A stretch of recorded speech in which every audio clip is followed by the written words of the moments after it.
வணக்கம். மதிமுகம் செய்திகள். இன்றைய முக்கிய நிகழ்வுகளை பார்ப்பதற்கு முன்பாக தலைப்பு செய்திகளை பார்க்கலாம். இந்தியாவின் 15வது குடியரசு துணைத் தலைவராக பதவியேற்றார் சி.பி. ராதாகிருஷ்ணன். ஜெகதீப் தன்கர் உள்ளிட்டோர் பங்கேற்பு. நாகை மீனவர்கள் 12 பேர் மீது தாக்குதல். இலங்கை கடற்கொள்ளையர்கள் அட்டுழியம். ஆசிரியர் தகுதி தேர்வு 5 லட்சம் பேர் விண்ணப்பித்துள்ளதாக தகவல்.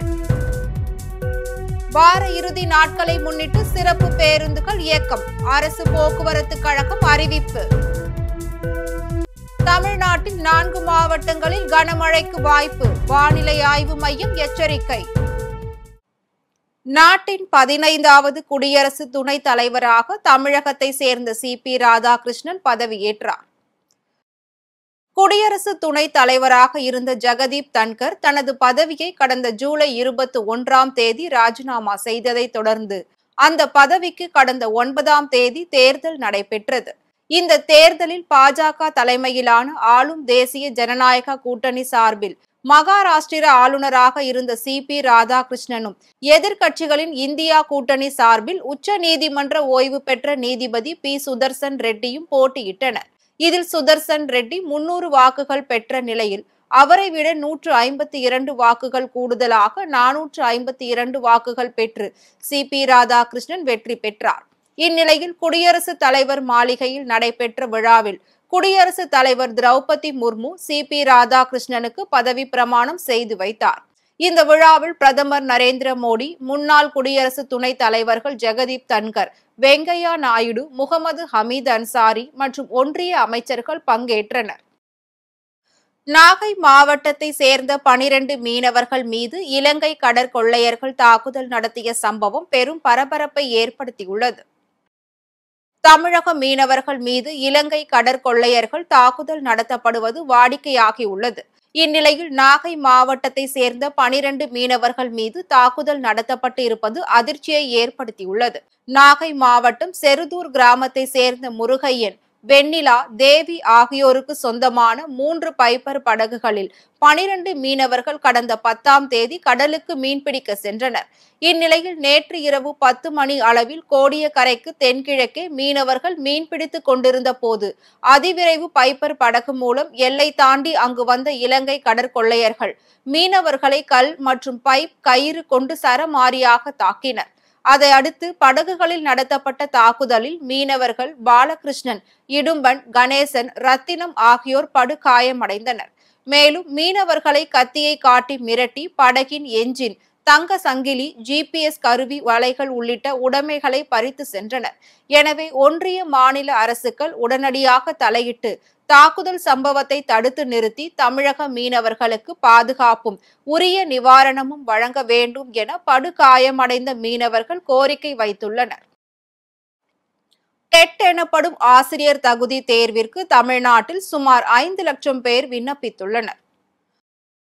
ஒன்றிய அரசு கொண்டு வந்த இலவச கட்டாய கல்வி உரிமை சட்டத்தின்படி ஆசிரியர்களுக்கு டெட் தேர்வு கட்டாயமாக்கப்பட்டுள்ளது. சமீபத்தில் உச்ச நீதிமன்றம் உத்தரவின் பேரில் ஏற்கனவே பணியில் உள்ள டெட் தேர்வை எழுதாதவர்களும் அதை எழுதி அதில் தேர்ச்சி பெற வேண்டும் என்ற நிலை ஏற்பட்டுள்ளது. அதன்படி இடைநிலை ஆசிரியர்கள் ஆசிரியர் தகுதித்தாள் 1லும், B.Ed முடித்த பட்டதாரி ஆசிரியர்கள் ஆசிரியர் தகுதித்தாள் 2லும் தேர்ச்சி பெற வேண்டும். இந்த நிலையில் நடப்பு ஆண்டின் டெட் தேர்வுக்கான அறிவிப்பு கடந்த மாதம் 11ஆம் தேதி வெளியானது. அதன்படி நவம்பர் 15ஆம் தேதி முதல் தாள் தேர்வும் 16ஆம் தேதி 2ஆம் தாள் தேர்வும் நடைபெற உள்ளது. விண்ணப்ப திருத்த கால அவகாசம் செப்டம்பர் 9 மற்றும் 11 ஆகிய தேதிகளில் வழங்கப்படும் என்று ஆசிரியர் தேர்வு வாரியம் அறிவித்துள்ளது. அதன்படி 2025ஆம் ஆண்டிற்கான ஆசிரியர் தகுதி தேர்விற்கு ஆசிரியர் தேர்வு வாரியத்தின் இணையதளத்தில் ஆன்லைன் விண்ணப்பம் பதிவு முடிவடைந்துள்ளது. அந்த வகையில் நடப்பாண்டு டெட் தேர்விற்கு 4,80,000 பேர் விண்ணப்பித்துள்ளனர். கடந்த 9ஆம் தேதி மாலை நிலவரப்படி 3,80,000க்கும் மேற்பட்டவர்கள் விண்ணப்பித்திருந்ததாக தகவல் வெளியாகியிருந்தது. இந்நிலையில் கடைசி நாளான 10ஆம் தேதி மட்டும் 1 லட்சம் விண்ணப்பங்கள் உயர்ந்து 4,80,000ஆக அதிகரித்துள்ளது.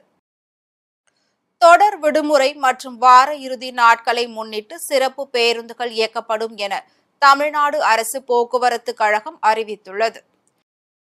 இது தொடர்பாக அரசு விரைவு போக்குவரத்து கழக மேலாண் இயக்குநர் வெளியிட்டுள்ள அறிக்கையில், தொடர் விடுமுறை மற்றும் வார இறுதி நாட்களை முன்னிட்டு சென்னையில் இருந்தும் மற்றும் பிற இடங்களில் இருந்தும் கூடுதலான பயணிகள் தமிழகம் முழுவதும் பயணம் மேற்கொள்வார்கள் என எதிர்பார்க்கப்படுகிறது. இதனை கருத்தில் கொண்டு தமிழ்நாடு அரசு போக்குவரத்து கழகங்கள் தினசரி இயக்கப்படும் பேருந்துகளுடன் கூடுதலாக 1055 சிறப்பு பேருந்துகள் இயக்கப்பட உள்ளதாக தெரிவிக்கப்பட்டுள்ளது. அதன்படி கிளாம்பாக்கத்தில் இருந்து செப்டம்பர் 12ஆம் தேதி 355 பேருந்துகளும் 13ஆம் தேதி 350 சிறப்பு பேருந்துகளும் இயக்கப்படுகின்றன. அதேபோல் கோயம்பேட்டில் இருந்து செப்டம்பர் 12, 13 தலா 55 சிறப்பு பேருந்துகள் இயக்கப்படுகின்றன.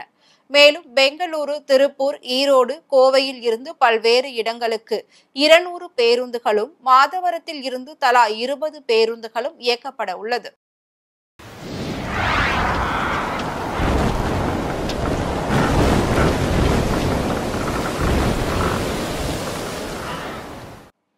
தமிழ்நாட்டில் 4 மாவட்டங்களில் இன்று கனமழைக்கு வாய்ப்புள்ளதாக வானிலை ஆய்வு மையம் அறிவித்துள்ளது.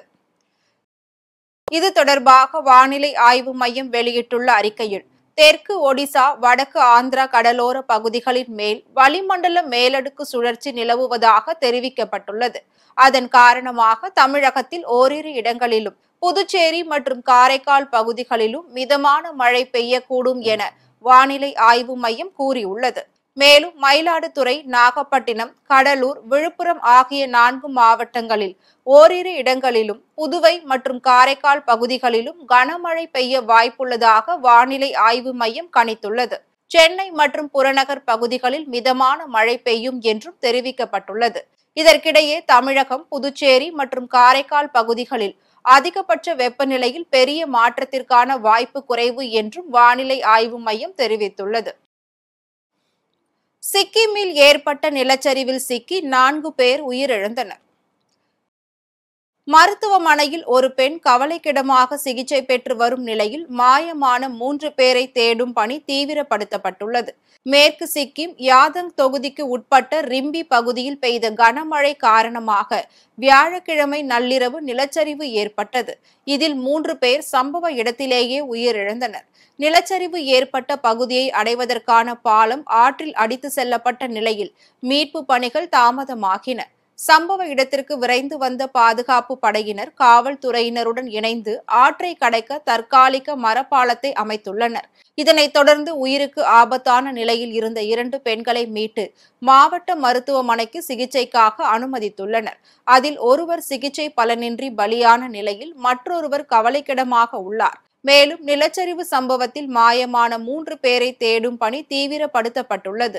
மாவட்ட காவல் கண்காணிப்பாளர் கேசிங் ஷெரீப் ஷெர்பா தெரிவித்துள்ளார். கோவை மாவட்டம் பொள்ளாச்சி அருகே அருள்மிகு விநாயகர், ஸ்ரீ சக்தி மாரியம்மன் மற்றும் முருகப்பெருமான் கோவில் கும்பாபிஷேகத்திற்கு இஸ்லாமியர்கள் சீர்வரிசை பொருட்கள் எடுத்து வந்த சம்பவம் நெகிழ்ச்சியை ஏற்படுத்தியுள்ளது. பொள்ளாச்சி அடுத்த ஆச்சிப்பட்டி சங்கம்பாளையம் கிராமத்தில் அருள்மிகு விநாயகர், ஸ்ரீ சக்தி மாரியம்மன் மற்றும் முருகப்பெருமான் திருக்கோவில்கள் அமைந்துள்ளது. இக்கோவிலில் 13 ஆண்டுகளுக்கு பிறகு கும்பாபிஷேகம் வெகு விமர்சையாக நடைபெற்றது. இதனை முன்னிட்டு மத நல்லிணக்கத்தை வலியுறுத்தும் வகையில் மஸ்ஜிதே நூர் சுன்னத் ஜமாஅத் பள்ளிவாசலில் இருந்து ஏராளமான இஸ்லாமியர்கள் சீர்வரிசை பொருட்களை எடுத்து வந்தனர். இந்த சம்பவம் அப்பகுதியில் நெகிழ்ச்சியை ஏற்படுத்தியுள்ளது. நாங்கள் வழங்கிய சிறு பரிசுகளை விழா குழுவினர் முகமலர்ச்சியுடன் ஏற்றுக்கொண்டதற்கு நாங்கள் மிகவும் நன்றியை தெரிவித்துக் கொள்கின்றோம். அதே நேரத்தில் எங்களை அழைக்க கடந்த வாரம் நிர்வாகிகள் வந்திருந்தது எங்களை நெகிழச் செய்து வைத்தது. ரங்கநாதன் தலைவர் அவர்கள் எங்களுக்கு மிக மிக முக்கியமானவர்கள், மிக மிக பரிச்சயமானவர்கள். அதை போலவே தான் பாலு, அதை போலவே தான் மற்ற நிர்வாகிகள். இங்கே எந்த வேறுபாடும் கிடையாது. மகிழ்ச்சி ஒன்றுதான் அடிப்படை. அதன் அடிப்படையிலே தான் நாங்கள் இங்கே கலந்து கொண்டோம். எங்களை வரவேற்று நீங்கள் எல்லாம் இந்த சிறப்பினை செய்ததற்கு மீண்டும் ஒருவரை ஜமாத்தின் சார்பாக நன்றியை தெரிவித்துக் கொள்கின்றேன். அஸ்ஸலாமு அலைக்கும். திருப்பூர் மாவட்டம் தாராபுரம் உழவர் சந்தை சுற்றுவட்டார பகுதிகளில் சாலையோரம் அமைக்கப்பட்ட காய்கறி கடைகளை அப்புறப்படுத்த வந்த அதிகாரிகளிடம் வியாபாரிகள் வாக்குவாதத்தில் ஈடுபட்டனர். தாராபுரம் நகராட்சிக்கு உட்பட்ட 20வது வார்டு அண்ணா நகர் பகுதியில் சுமார் 1500க்கும் மேற்பட்டோர் வசித்து வருகின்றனர். இப்பகுதியில் அமைந்துள்ள உழவர் சந்தைக்கு தாராபுரம் மற்றும் சுற்றுவட்டார பகுதிகளில் உள்ள விவசாயிகள் தங்களது விளை நிலங்களில் விளைவிக்கும் காய் மற்றும் கீரை வகைகளை வியாபாரம் செய்வதற்காக தாராபுரம் உழவர் சந்தைக்கு எடுத்து வருவது வழக்கம்.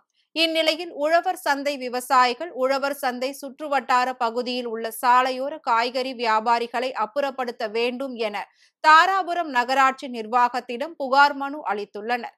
அதன் அடிப்படையில் சாலையோரம் காய்கறிகள் விற்பனை செய்து வந்த மூதாட்டி மற்றும் வியாபாரிகளிடம் கடைகளை அப்புறப்படுத்த வேண்டும் என கூறி தாராபுரம் நகராட்சி அலுவலர்கள் மிரட்டல் விடுத்ததாக கூறப்படுகிறது. இதனால் அதிகாரிகளிடம் வியாபாரிகள் வாக்குவாதத்தில் ஈடுபட்டனர். ராணிப்பேட்டை மாவட்டம் பூட்டுத்தாக்கில் அமைந்துள்ள மருத்துவமனையில் மூளை சாவடைந்த ஆட்டோ ஓட்டுநரின் உடல் உறுப்புகள் தானம் செய்யப்பட்டது. திருப்பத்தூர் மாவட்டம் அச்சமங்கலத்தில் கடந்த 10ஆம் தேதி 2 இருசக்கர வாகனங்கள் மோதிக்கொண்ட விபத்தில் ஆட்டோ ஓட்டுநர் சின்னமுத்து துரைசாமி என்பவர் தலையில் பலத்த காயம் ஏற்பட்டது.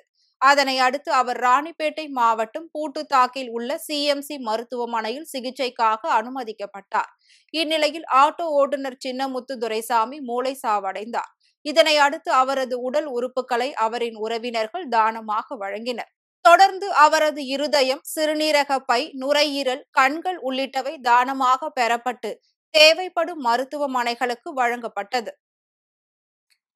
திருப்பத்தூர் மாவட்டம் ஜோலார்பேட்டை அருகே தன்பாத் ரயிலில் 20 கிலோ கஞ்சா கடத்தி வந்த 4 பேரை மத்திய நுண்ணறிவு போலீசார் கைது செய்தனர். ஜார்க்கண்டில் இருந்து ஆலப்புழா வரை செல்லும் தன்பாத் ரயிலில் கஞ்சா கடத்தி வருவதாக சென்னையில் உள்ள மத்திய நுண்ணறிவு பிரிவு காவல்துறையினருக்கு தகவல் கிடைத்துள்ளது. அதன் பேரில் அந்த ரயிலில் அதிகாரிகள் சோதனை மேற்கொண்டனர். காட்பாடி ஜோலார்பேட்டைக்கு இடைப்பட்ட பகுதியில் ரயில் வந்து கொண்டிருந்த போது பொது பெட்டியில் இருந்த 2 பேக்குகளை சோதனை செய்தனர். அதில் 20 கிலோ கஞ்சா இருப்பது தெரிய வந்தது. இதனை அடுத்து அங்கு சந்தேகப்படும்படியாக இருந்த 4 பேரிடம் நடத்திய விசாரணையில் அவர்கள் ஒரிசாவில் இருந்து கஞ்சா கடத்தி வந்தது தெரிய வந்தது. தொடர்ந்து கஞ்சாவை பறிமுதல் செய்த அதிகாரிகள் கஞ்சா கடத்தலில் ஈடுபட்ட 4 பேரையும் ஜோலார்பேட்டை மதுவிலக்கு அமலாக்க பிரிவு போலீசாரிடம் ஒப்படைத்தனர். வேலூர் மாவட்டம் குடியாத்தம் அருகே வேப்ப மரத்தில் திடீரென சாறை சாறையாக பால் வழிந்ததால் பொதுமக்கள் ஆச்சரியத்துடன் வழிபாடு நடத்தினர். குடியாத்தம் அடுத்த பாக்கம் கிராமத்தில் பாக்கம் ஏரிக்கரை அருகே வேப்ப மரத்தில் இருந்து திடீரென பால் வந்துள்ளது. இந்த தகவல் சுற்றுப்புற கிராம மக்களுக்கும் காட்டு தீ போல் பரவியுள்ளது. இதனை அடுத்து ஏராளமான பொதுமக்கள் வேப்ப மரத்தை ஆச்சரியத்துடன் பார்த்து சென்றனர். மேலும் சில பெண்கள் வேப்ப மரத்திற்கு மஞ்சள் குங்குமம் வைத்து கற்பூரம் ஏற்றி வழிபாடு நடத்தினர். கோவை நீலாம்பூர் பகுதியில் இந்திய தொழில் கூட்டமைப்பின் கோவை மண்டலம் சார்பில் 9வது தேசிய உயர்கல்வி மாநாடு நடைபெற்றது. உயர்கல்வியை சர்வதேச மயமாக்குதல் மற்றும் தொழில்மயமாக்குதல் என்ற தலைப்பில் கோவை நீலாம்பூர் பகுதியில் உள்ள தனியார் உணவக அரங்கில் 9வது தேசிய உயர்கல்வி மாநாடு நடைபெற்றது. இந்த மாநாட்டில் தொழில்துறை மற்றும் கல்வித்துறை நிபுணர்கள், பேராசிரியர்கள், மாணவர்கள் பங்கேற்றனர். இந்நிகழ்ச்சியில் பேசிய சிஐஐ கோவை மண்டல தலைவர் ராஜேஷ் துரைசாமி, 20 ஆண்டுகளுக்கு முன்பு வளர்ந்த நாடுகளுக்கு குறைந்த செலவில் சேவைகளை வழங்கும் நாடாக இந்தியா பார்க்கப்பட்டது. ஆனால் இன்று இந்தியா உலகிற்கே மதிப்புமிக்க பங்களிப்புகளை வழங்கும் நாடாக உருவெடுத்துள்ளது என கூறினார். இந்தியாவின் இந்த மாற்றம் நமது கல்வி நிறுவனங்களால் சாத்தியமாகி உள்ளது என்று தெரிவித்தார். செங்கல்பட்டு மாவட்டம் மதுராந்தகம் அருகே துணை மின் நிலையத்தில் உள்ள மின்மாற்றியில் திடீரென தீப்பிடித்து வெடித்ததால் பரபரப்பு ஏற்பட்டது. மதுராந்தகம் அருகே உள்ள அச்சரப்பாக்கத்தில் தமிழ்நாடு மின்சார வாரிய துணை மின் நிலையம் இயங்கி வருகிறது. அங்கு அமைக்கப்பட்டிருக்கும் மிகப்பெரிய அளவிலான மின்மாற்றியில் திடீரென தீ விபத்து ஏற்பட்டது. அதனைத் தொடர்ந்து அதிக சத்தத்துடன் வெடித்து விபத்தும் ஏற்பட்டுள்ளது. அப்போது அருகில் பராமரிப்பு பணியில் யாரும் இல்லாததால் உயிர் சேதம் தவிர்க்கப்பட்டது. இது குறித்து தகவல் அறிந்து வந்த அச்சரப்பாக்கம் தீயணைப்பு துறையினர் தீயை கட்டுக்குள் கொண்டு வந்தனர். இதனிடையே பராமரிப்பு பணி நேரங்களில் முறையான பணியை மேற்கொள்ளாததால் இதுபோன்ற தீ விபத்துகள் ஏற்படுவதாக பொதுமக்கள் புகார் தெரிவித்துள்ளனர். நாகை மாவட்டம் வேளாங்கண்ணி அருகே குடியிருப்புகள் நிறைந்த பகுதியில் கொட்டப்படும் குப்பையால் பொதுமக்கள் கடும் அவதி அடைந்து வருகின்றனர். வேளாங்கண்ணி கடற்கரை மற்றும் செருதூர் கடற்கரையை இணைக்கும் பிரதான சாலையில் ஆயிரக்கணக்கான வாகனங்கள் சென்று வருகின்றன. இந்நிலையில் சாலையோரம் கொட்டப்பட்டுள்ள குப்பைகளால் வாகன ஓட்டிகளும் பாதசாரிகளும் கடும் சிரமத்திற்கு ஆளாகி வருகின்றனர். மேலும் இந்த மெயின் ரோட்டில் குடியிருப்புகள் அதிகம் உள்ள நிலையில் அப்பகுதியில் கொட்டப்படும் குப்பைகளால் கடுமையான துர்நாற்றம் வீசுவதோடு நோய் தொற்று ஏற்படும் அபாயம் ஏற்பட்டுள்ளது. இது குறித்து பலமுறை புகார் அளித்தும் எந்தவித நடவடிக்கையும் எடுக்கப்படவில்லை என கூறப்படுகிறது.